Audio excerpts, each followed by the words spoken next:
Hello everyone, welcome back my YouTube channel Medical Intelligence. So I start of male reproductive organ anatomy and physiology, and I start of male reproductive disorders. तो today's topic male reproductive organ anatomy and physiology. तो anatomy and physiology discuss करने वाले हैं.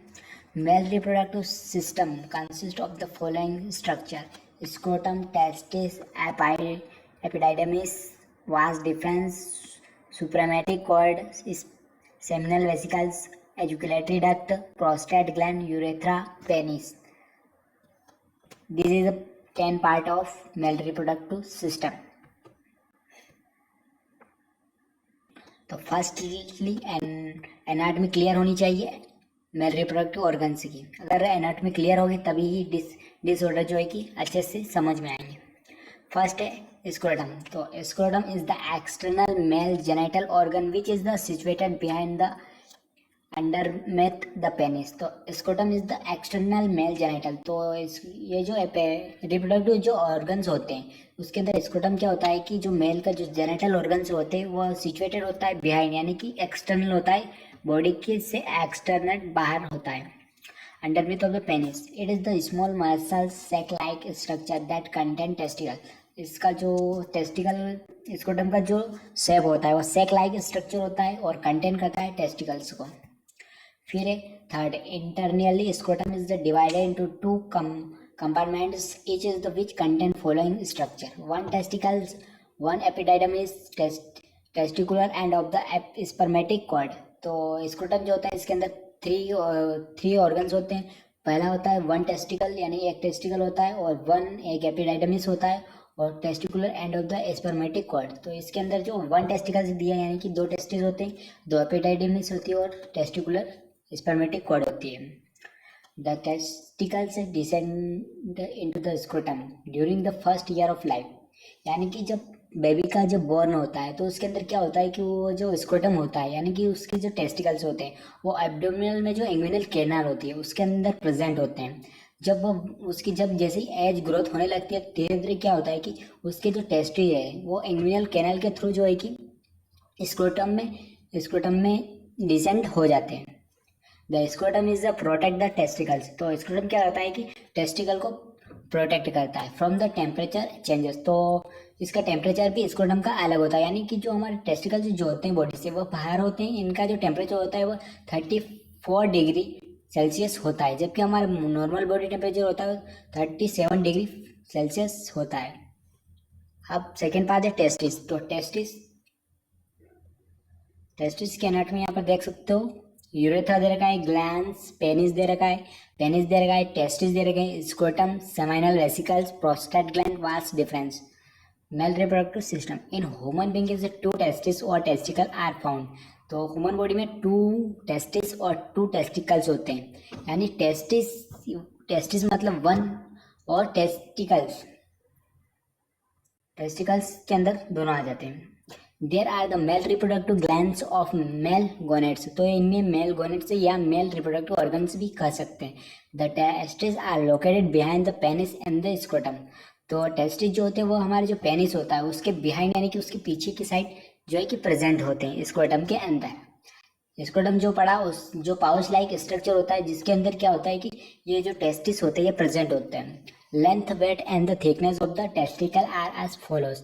तो इसकी length होती है 45 centimetre और वेट तो होती है 2.5 सेंटीमीटर और थिकनेस होती है इसकी 3.0 centimetre. Each testis is attached to the body wall of the scrotum by a thin cord known as spermatic cord. Although the testicles can move freely in the scrotum. तो testis जो होते हैं वो attach होते हैं हमारी body से और बॉडी के वॉल से. स्क्रोटम जो होता है स्क्रोटम से अटैच होते हैं हमारे टेस्टिकल, और ये जो स्क्रोटम जो होता है ये हमारी बॉडी से अटैच होता है, और इसके अंदर एक कॉर्ड होती है जो स्पर्मेटिक कॉर्ड होती है जो कि टेस्टिकल को मूवेबल करने में हेल्प करती है. During fetal life before birth. तो यानी क्या होता है कि जब बर्थ होता है बेबी का उस टाइम पे testis are located in the abdominal cavity. तो जब बेबी का बर्थ नहीं होता है उससे पहले क्या होता है कि जो उस यानी कि जो फीटस होता है वो उसके अंदर क्या होता है कि उसके एब्डोमिनल के अंदर टेस्टिस प्रेजेंट होते हैं। जैसे जैसे उसकी एज जो इंक्रीजिंग होती रहती है, तब क्या होता है कि उसकी एज के अकॉर्डिंग वो धीरे धीरे जो है कि मूव होंगे स्क्रोटम के अंदर, inguinal canal in the scrotum testis. तो टेस्टिस क्या है, इंग्विनल कैनल के थ्रू जो है कि टेस्टिस डिसेंड होंगे। In the scrotum, these are located at the temperature about 3 degree Celsius below the body temperature। जैसा कि हमने आपको बताया कि 34 या 35 डिग्री सेल्सियस बॉडी जो है कि स्क्रोटम या टेस्टिस का टेम्परेचर रहेगा, क्योंकि बॉडी से 3% जो है कि लो रहेगा यानी कम रहेगा। At this lower level of the temperature sperm production and quality of optimal. तो इसलिए कम होता है क्योंकि अगर बॉडी के टेम्परेचर के अकॉर्डिंग रहेगा तो स्पर्म के लिए ऐसा इन्वायरमेंट चाहिए, यानी कि कम टेम्परेचर चाहिए। अगर ज़्यादा टेम्परेचर रहेगा तो स्पर्म की क्वालिटी और क्वांटिटी अफेक्ट होगी। तो इसके भी डिसऑर्डर हम आगे पढ़ेंगे कि क्या क्या इस कारण इसके डिसऑर्डर क्या क्या हो सकते हैं, वो आगे हम डिस्कस करेंगे। पहले एनाटॉमी क्लियर होगी तभी आपको क्लियर होगा disorders. Testicle are covered by the following 3 layers। tunica vaginalis, it is the outer covering। तो tunica vaginalis जो होती है, जो आउटर लेयर होती है टेस्टिस की। सेकेंड लेयर होती है tunica albuginea। तो tunica albuginea is the middle layer. tunica albuginea जो होती है वो सेकेंड लेयर होती है, और मिडिल लेयर भी इसको कह सकते हैं। tunica vasculosa, it is the which innermost layer which is the vascular। तो ये जो होती है, जो इनरमोस्ट लेयर होती है और ये वस्कुलर लेयर की बनी हुई होती है। तो 3 लेयर हमने पढ़ी टेस्टिस की, ट्यूंकिना वेजाइनलिस, ट्यूंकिना एल्बुजिनिया और tunica vasculosa. In each the testis 600 से 800 semi fibrous tubules are found which is produce sperm. तो टेस्टिस जो होते हैं इसके अंदर क्या होता है कि 600 से 800 ट्यूबल्स जो होते हैं वो प्रेजेंट होते हैं, स्पर्म प्रोडक्शन में हेल्प करते हैं। In between semifibrous tubules, terrestrial cells L leading are found in this cells secrete hormone testosterone after puberty। तो टेस्टिस के अंदर क्या होता है कि यहाँ पर लीडिंग सेल फाउंड होते हैं, यानी लीडिंग सेल कुछ ऐसे लीडिंग सेल्स होते हैं जो क्या करते हैं कि सीमन का प्रोडक्शन में हेल्प करते हैं और सिगरेट करते हैं हार्मोन टेस्टोस्टेरोन को, जो है कि टेस्टोस्टेरोन को हेल्प प्रोडक्शन करते हैं। Function of testis, production of sperm. तो टेस्टिस का जो वर्क है प्रोडक्शन ऑफ स्पर्म, प्रोडक्शन करते हैं स्पर्म का।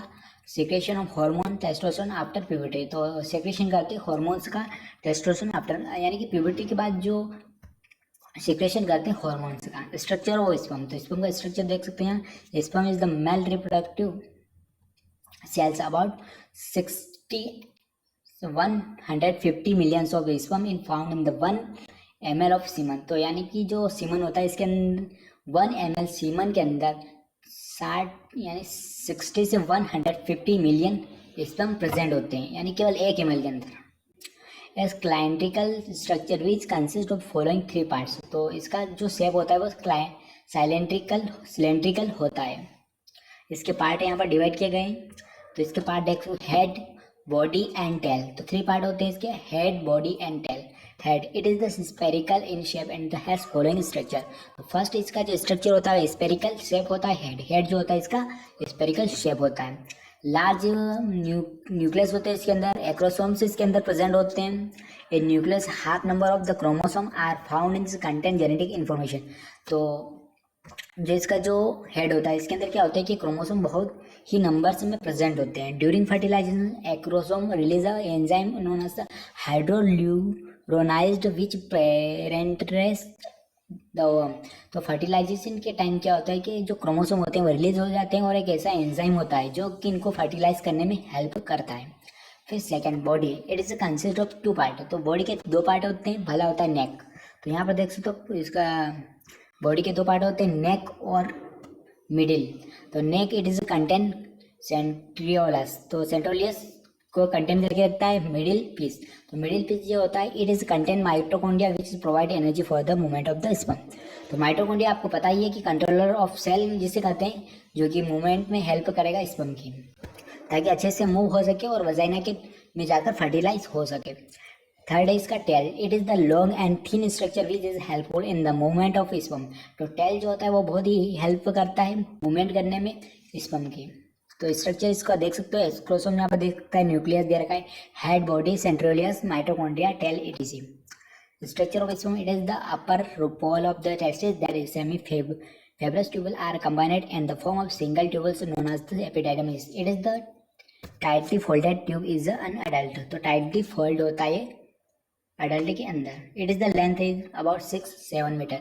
6 से 7 मीटर इसकी जो लेंथ होती है स्पर्म की. Epididymis contain testicles to a vas deferens. तो एपिडाइडिमिस कंटेन करके रखता है टेस्टिकल और वास्ट डिफरेंस को. फंक्शन ऑफ एपिडाइडिमिस, तो फंक्शन देख सकते हैं एपिडाइडिमिस की. Maturation and storage of sperm, तो मैच्योरेशन करता है यानी कि जो स्पर्म होते हैं उनका प्रोडक्शन, मतलब उनको मैच्योरेशन यानी कि एंड स्टोरेज करके रखता है स्पर्म को.